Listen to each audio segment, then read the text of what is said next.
people do what they do. Let's say we've got Taylor sitting on the end here. Let's say that Taylor were to begin sobbing. Can you give us a good sob? That sounds a little more like a laugh. But let's say that she started to cry in class. What somebody offer an explanation for why she might be crying. Crazy. She's crazy. No, she's not actually crying, so not actually crazy. All right, that's good. Something else. Her dog died. Her puppy died. That's good. Puppy died, dog died. Those are good. Those are good. And actually, that's going to be perfect for what we're talking about here, which is they're kind of two broad categories for explaining why people do what they do. The one is trait explanations. Trait explanations speak to the way that people differ one person to the next. So when you say she's crazy, what you're saying is there's something about her that differentiates her from other people in the class who aren't crying. Any other, somebody offer another trait explanation.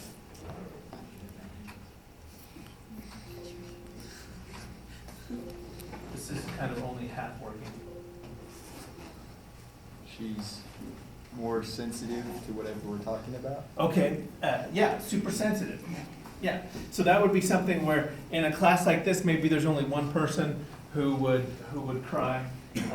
So let's say sensitivity, that would be a good one. When we talk about trait explanations, there are different kind of terms that psychologists and consumer researchers use. Sometimes you call it personality, sometimes disposition, sometimes individual difference. These all have kind of slightly different meanings, but the main idea of all of them is that people differ in meaningful ways, right? And so that would be one explanation for why she would cry. The other explanation that we got, was the dead puppy hypothesis, which is that it's not anything particular to her, it's something outside her control. And we would call that a situational explanation. Kind of the main idea of a situational explanation is that most people in that same circumstance would behave in the same way.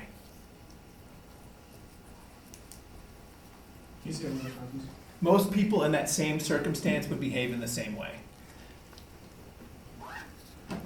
So that an example I've just kind of been thinking about, when I was little, I remember we had this picnic outside once, and my little sister just started crying. Everybody was like, oh, "Stop crying! What's with this kid?" Kind of annoyed and like, "Oh, she's so whiny." Everyone kind of jumped on the trait explanation, but it turned out she had sat on a wasp, and the wasp stung her butt, and she was 6 or something, and she did what most 6-year-olds would do in that circumstance, which is she started to cry, right? And so when we look at people's behavior, we kind of automatically do one of these, right? We either think there's something about that person or there's something about the situation. And usually, which one do we default to usually, do you think? Traits, right? We like to make trait explanations when we see other people's behavior. I have a question. So you said that any 6-year-old would behave that same way. So does the age still fall into external? Well, the kind of the way to think about this, there's lots of situations that are going to be some combination of both, right? I mean, in fact, everything is going to be some combination of both. But the idea is the stronger the situation, the less kind of room there is for personality differences. And the stronger the personality difference, kind of the less strength that the situation would have. So in the Taylor crying in class example, Maybe she's sensitive. So she's responded to something that happened in class. So there's an element of situation, right? Because it's something that happened in class, but there's also an element of personality, which is that she's more sensitive. So there's almost always gonna be some combination of both, but typically we're not quite that sophisticated in how we think about things. So this gentleman, Is that at a Trump rally? this is, I don't know. I'm gonna guess that this is an Austrian. How did you find it if you don't know? Just to pick nationality, man. How did you find it if you don't know where it came from? Like, what did you Google? I want a fat guy with a cross. How do you not know where it came from? Well, it somewhere, if you were to dig deep enough in my search history, you could find it. I don't remember. Maybe I stumbled on this and I was like, this is a great example of. But he saved it. Yeah. So we could look at this and make some trait explanations or some situational explanations for this fella. All right, so it sounds like we've got one back here. Haley, let's hear it. Is that fine?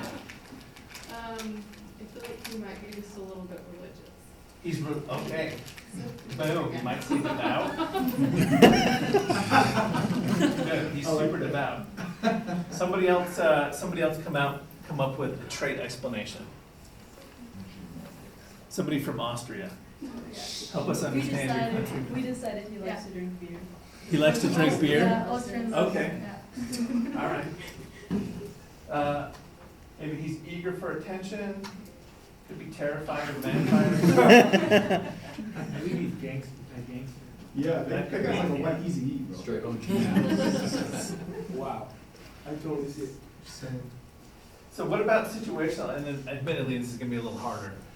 What's a situational explanation for this? How do you explain this in a way where we say, there's nothing particular about him that would make him do this, it's something situational outside of his control? He's part of a nudist colony, but he's not like all the way ready to jump in. He's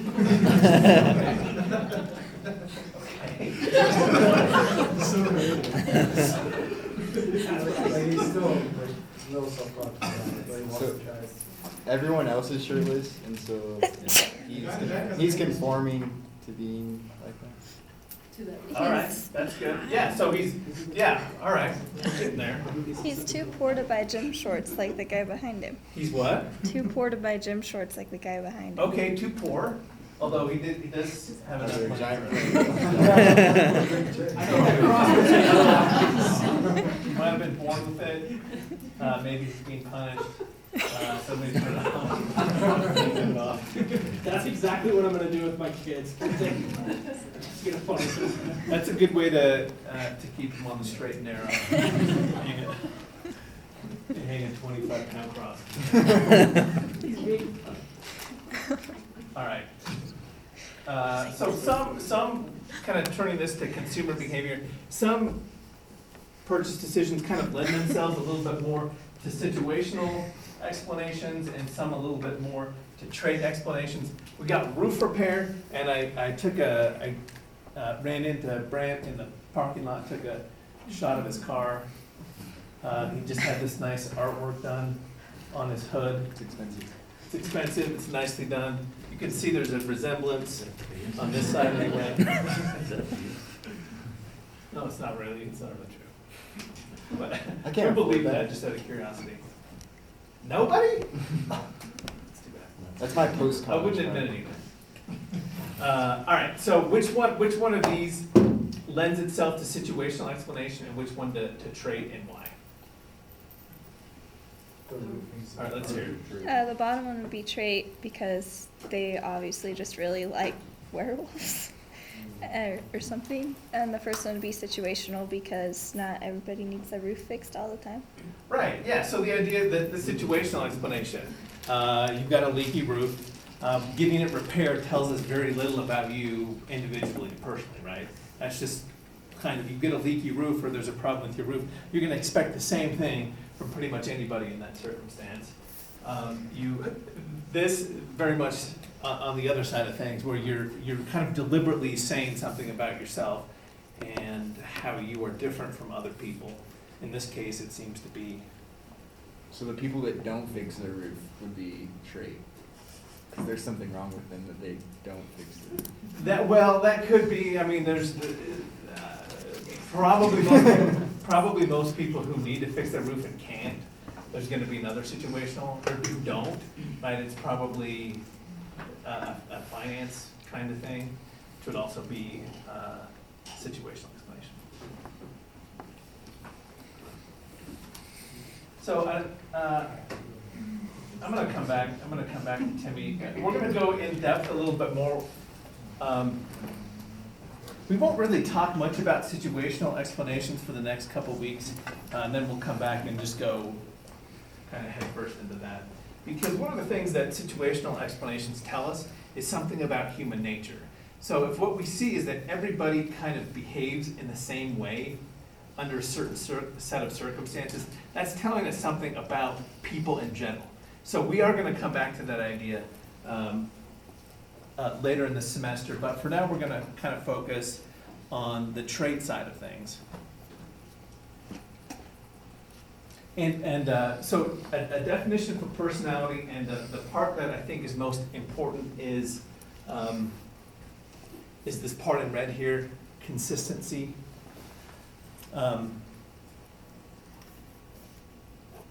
So Brad, I'm gonna pick on Brad because he's been participatory. Do you talk in other classes? All the time.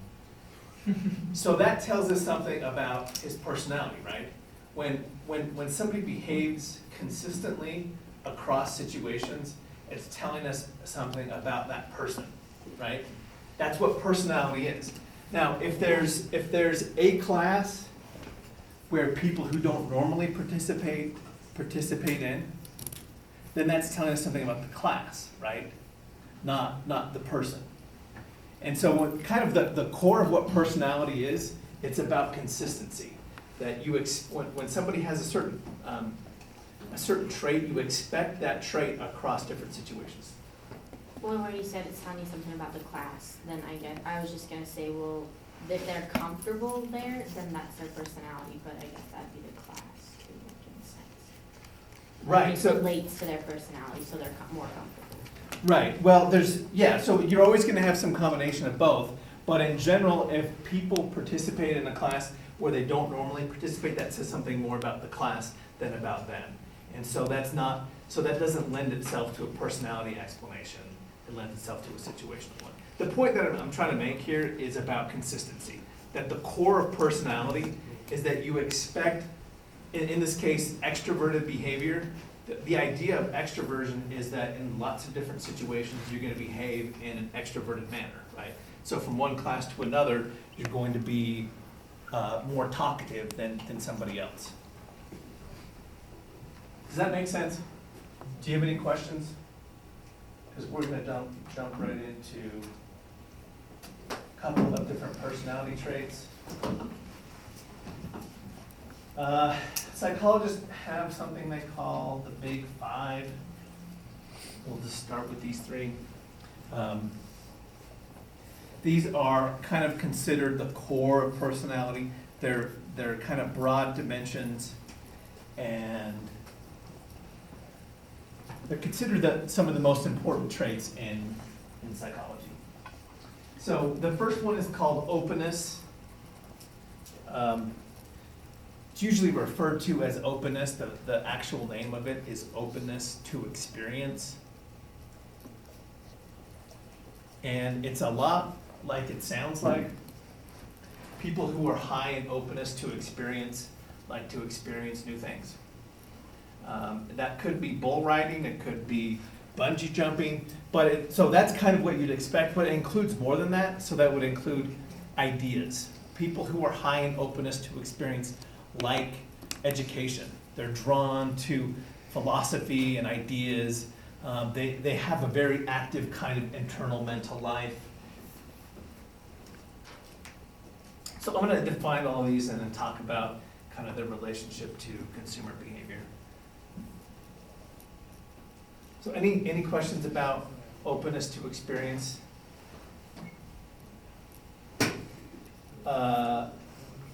Openness to experience also seems to have some link to intelligence. People who are more intelligent tend to be a little higher in openness to experience. They like to try new things, new foods, stuff like that. All right, conscientiousness is the second one. And conscientiousness, again, a lot like it sounds like. They tend to have goal-directed behavior. They tend to behave in ways that economists would approve of, meaning that they behave in ways that make sense. Logical?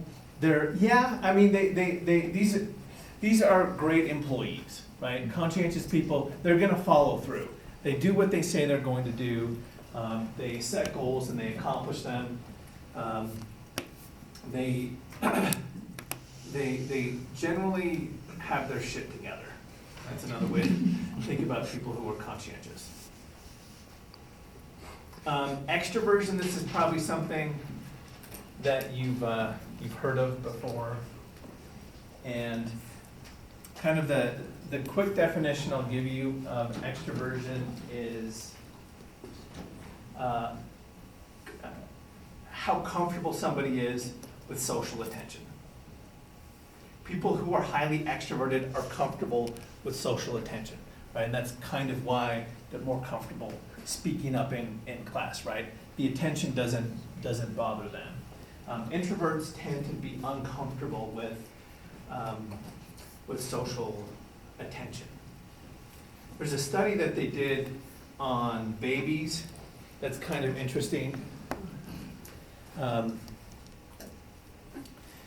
Where they gave the babies a lot of stimulation, visual stimulation, and then the baby started to cry. Some of them did and some of them didn't. You would probably guess that the ones who cried were the ones who grew up to be extroverts, but that's not what they found.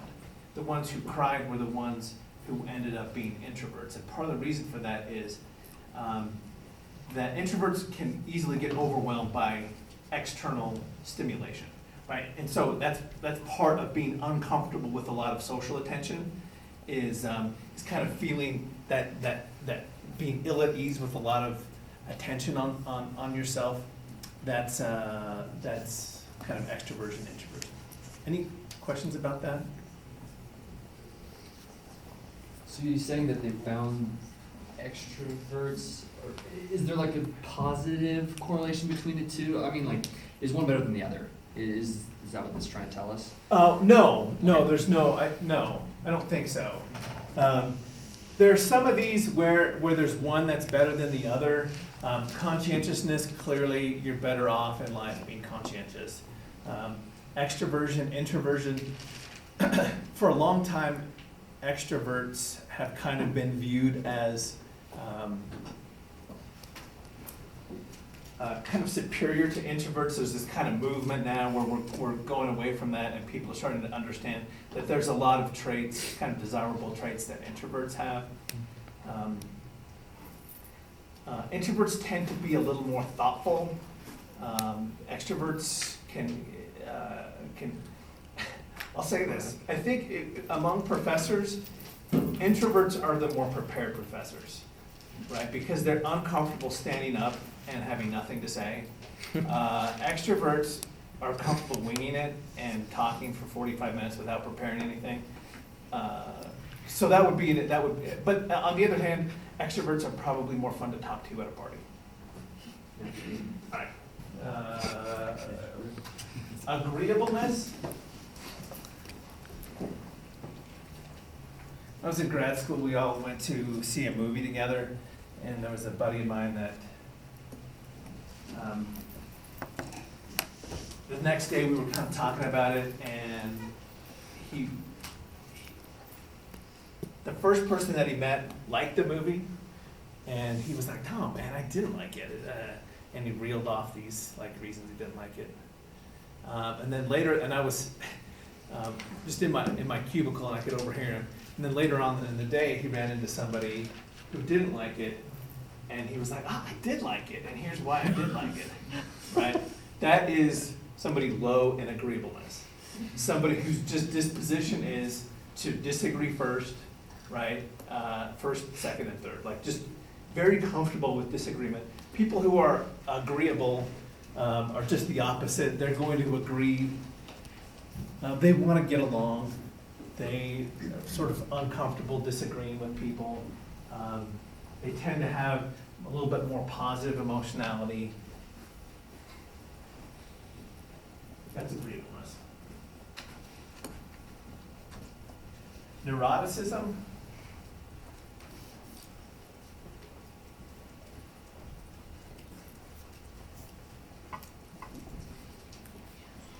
People who are neurotic have a tendency to experience negative emotions. They feel antsy, agitated, guilty, shamed. Their kind of emotional lives skew pretty much in the negative direction.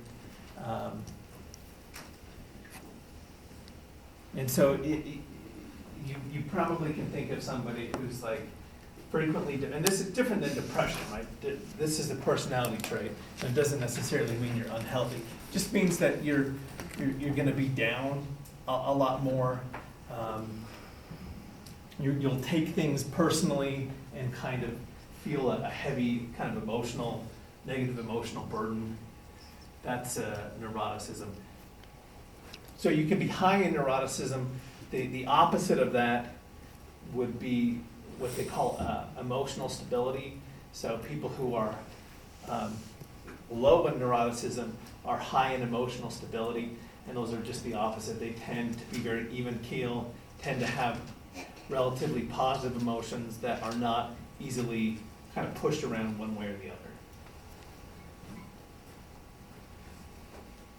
So by the way, if you want to remember these,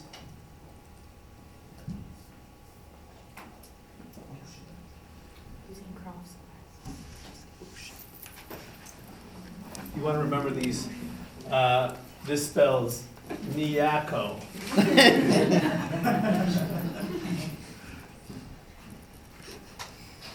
All right, so as far as the relationship to consumer behavior, we'll take openness first. So these are just kind of products and activities that kind of these big five relate to. People who are high in openness to experience, they tend to travel more, right? They want to see different cultures, they're going to try different foods.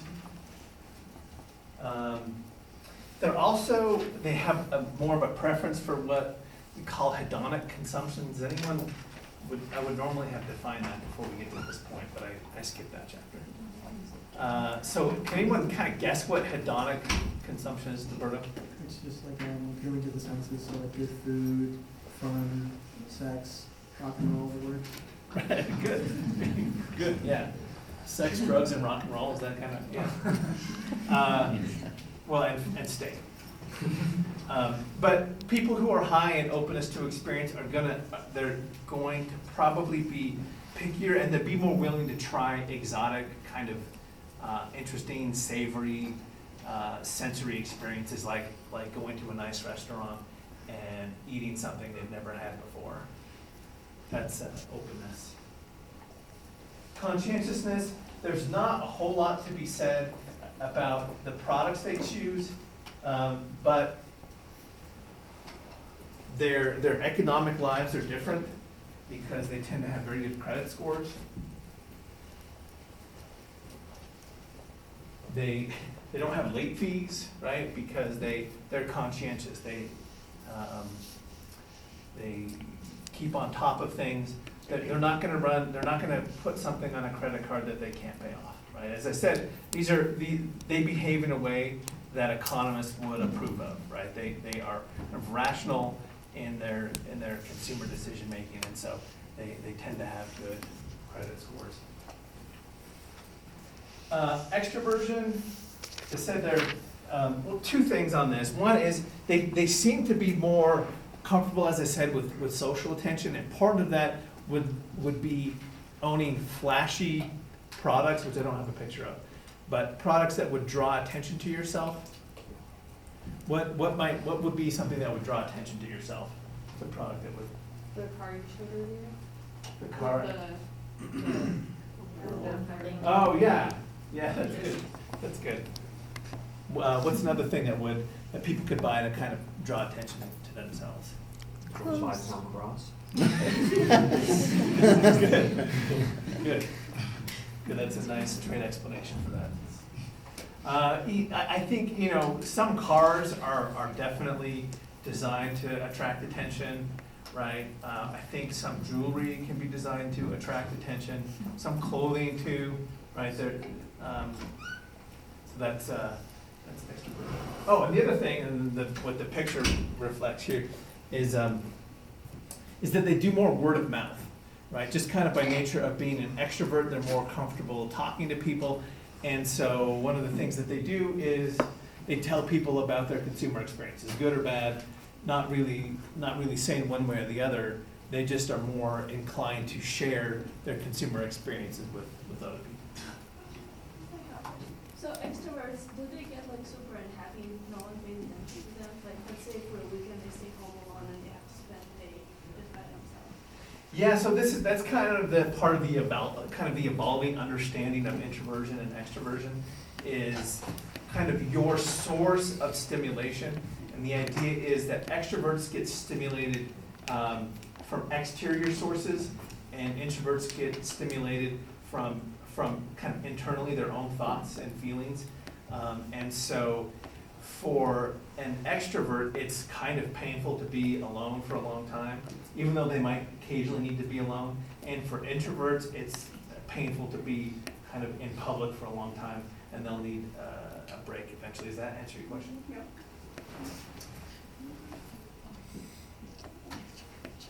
Agreeableness, so relating to consumer behavior, people who are high in agreeableness tend to be more committed to a product or brand. They kind of like the idea of a brand relationship, right? To begin with, their emotionality is going to be kind of elevated. Meaning that they're going to be kind of positive emotionally, and they want to have a good relationship with the brand. So if you've got customers who are agreeable, they're going to be the ones who are not going to be hard to work with, and they're going to be regular customers for the most part. Can you guys think of it? Does this ring true? Do you know? Is anyone in here kind of agreeable or disagreeable? Which is kind of curious. Does this mostly run off like fear? Like me, I naturally tend to avoid conflict. Would that put me in this agreeableness category, or is that kind of separate? That would be agreeableness, right? So yeah, even if your reasons are just that, I think most people don't like conflict. Even people who are relatively low in agreeableness, but they're people who are low in agreeableness are just less averse to it. So even though they're not like, it doesn't thrill them, they might be okay with it. There was another hand over here. Yeah, I was just gonna say, could it be like people who buy like only Apple products as well? Is Well- that more of like agreeableness with a brand, or is it like they put something out, no matter what it is, they'll buy it because it's Apple? So there could be an element of agreeableness to that. I mean, there's a lot of reasons that people buy Apple, and that's why it's like the biggest company in the world. But part of it could be agreeableness for some people, right? They have a relationship with Apple, and as long as Apple doesn't behave too poorly, they're just going to stay with that commitment. Neuroticism, a couple consumer behaviors you're going to see out of them. This probably wouldn't surprise anybody, but they're more likely to complain. If things don't go their way, they're going to be more likely to complain. If you look at Yelp reviews, you're gonna see some neurotics in there, right? Who kind of blow up over small things.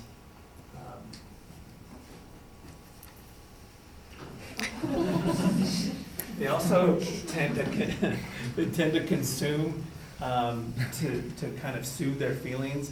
So they might eat or buy stuff to kind of make themselves feel. Remember, these are folks who are prone to anxiety and guilt and shame, and so those kind of tortured feelings can be soothed by spending money, buying stuff, and also through the consumption of cake, it looks like.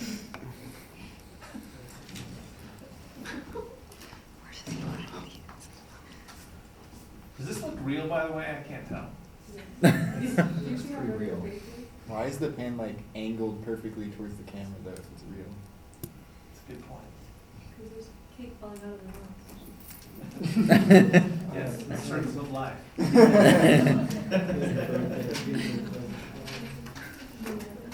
All right, couple more traits that, so these, the big five that we talked about, those come from psychology, and not all of them have direct relationships to consumer behavior, right? Conscientiousness, not really solid, and the relationship's a little tenuous to consumer behavior on some of those. These are definitely, most of these come from consumer behavior. Rashad? Is there any reason why introvertedness isn't in the top five? Sorry, that's a good question. So, I'm gonna back up and just give you kind of, these are the general terms.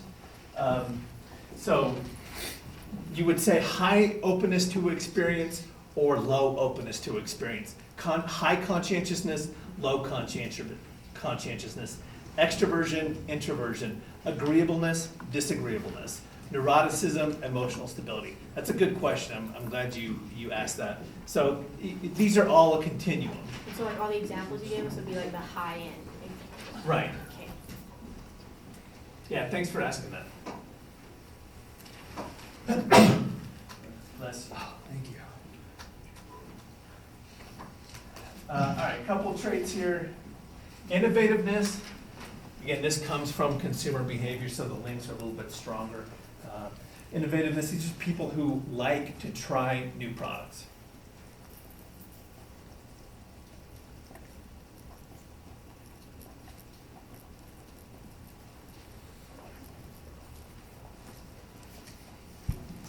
Materialism, people high in materialism derive a lot of happiness and satisfaction from material goods.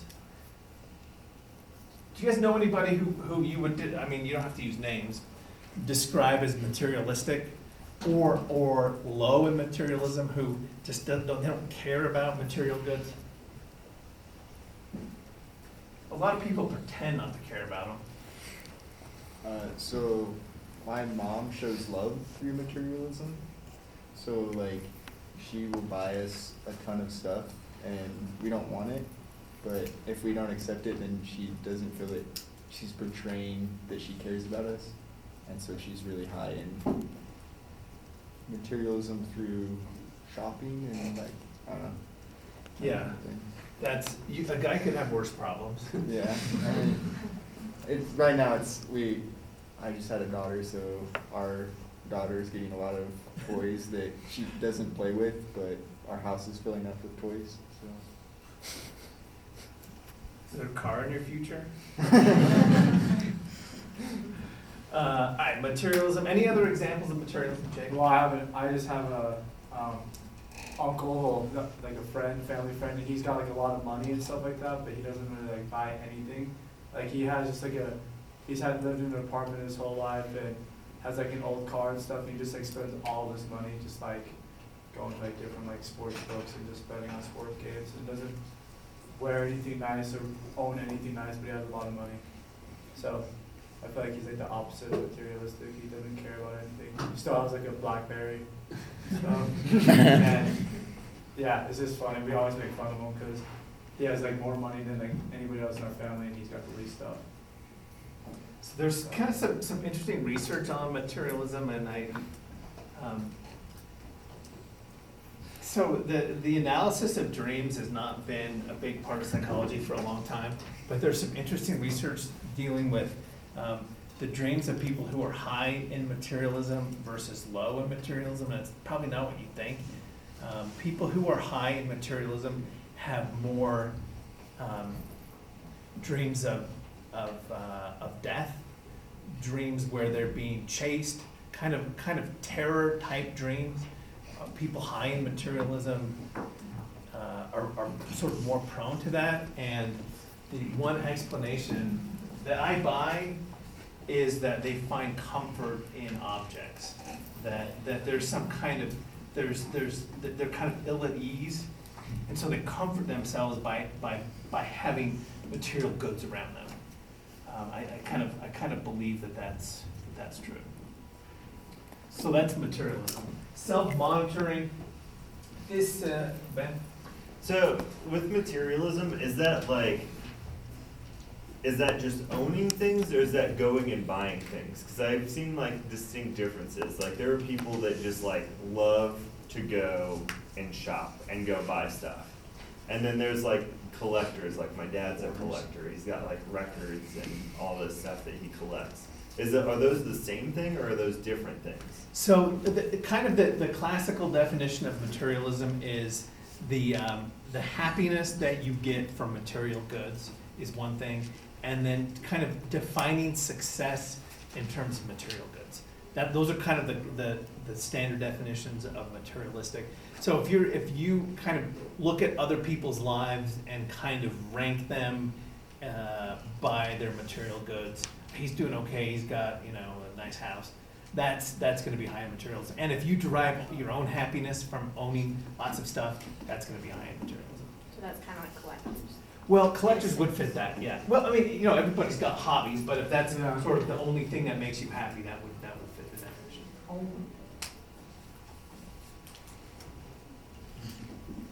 All right, self-monitoring. Everybody knows somebody who, or multiple people whose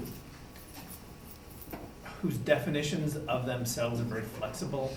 And by this I mean they are one person with one group of friends and a different person with a different group of friends, right? That is somebody who is high in self-monitoring. They are attuned to the social situation and they act according to that. So they're with their Republican friends and their beliefs are conservative. They're with their liberal friends and their views tend to skew a little bit left suddenly. They're like I said, they have a flexible definition of themselves and they're always kind of changing who they are. So how is this changed from agreeableness? So those two are related. People who are high in agreeableness tend to be high in self-monitoring.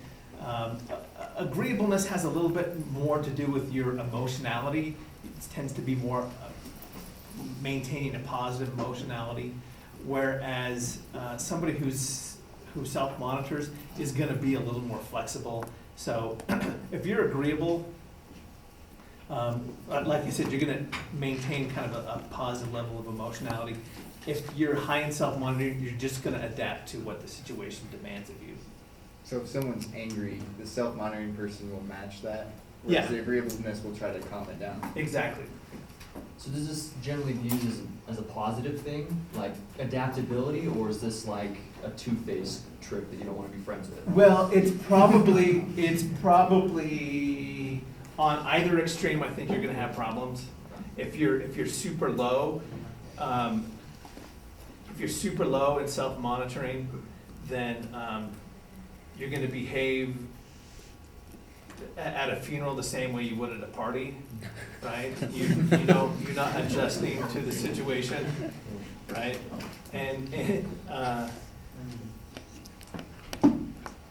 then if you're really high, then there's sort of no core to yourself, right? You're so I think there's advantages to being high and low, but at the extremes, I think that you run into problems. A need for cognition. This is also related to intelligence, but it's just, some people need to think about things. They like, does anyone do Sudoku puzzles? Okay, probably high in need for cognition, right? Your downtime is spent thinking. You're not, you know, you don't just wanna kick your feet up and do nothing, your mind wants to work. That's high in need for cognition. What other kind of things, like crossword, does anyone do crossword puzzle anymore?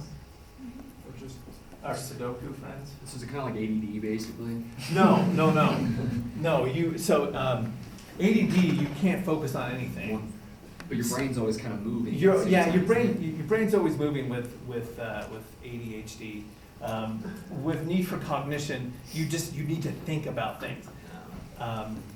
so people like research a lot for no reason, they like research everything. Like when they're downtime, they're just like researching stuff. That would be, so one thing, and I'll just kind of get to the consumption applications in a second, but people who watch soap operas tend to be low in need for cognition, right? It asks very little of you mentally when you're watching the show, right? Whereas other kinds of information, other kinds of entertainment actually require you to think about things, remember things. Those are, so, need for cognition, you're gonna see a little bit different in kind of the entertainment choices. Last thing is frugality, and frugality, it's not just buying something on sale. In fact, that's not the right definition. That's kind of the definition that people have. When you're frugal, you go without. So Jake was talking about his uncle, was it? Yeah, my uncle, that's exactly. So just the tendency to do without, or that's frugal. It's not hunting to find a great deal, because a lot of people will buy stuff that's cheap, that they don't need, and that is not being frugal. You're frugal when you just decide that you don't need it, and so you don't buy it. Jake? Is it like that trend I've been seeing for articles in Japan? A lot of them have been doing minimalism type of thing. They just live on, they have a bed, a pillow, and a shirt, and that's pretty much it. Like, they hardly have anything. Is that one place to go? Yeah, that would be, I think that you would probably find most people who are into the minimalist movement most of them would be frugal, right? Doing without things that they don't need. Can you be like frugal with a lot of things and then like have like that one thing that you're, like, I don't know, you need to invest a lot in, I guess? So I'm gonna say two things that contradict. One is remember the core idea of personality is consistency across situations. But on the other hand, people are incredibly complicated, and there's nobody without some contradiction. So the answer is yes, you can be mostly frugal. My dad's a great example. He's frugal in a lot of ways, and especially growing up. Like, there were things that he would just not want to spend money on. Always found money for golf though, right? and that. So I think even though the core idea of personality is consistency, people are complicated, and there's always going to be a couple of exceptions. And that's where we're going to stop today.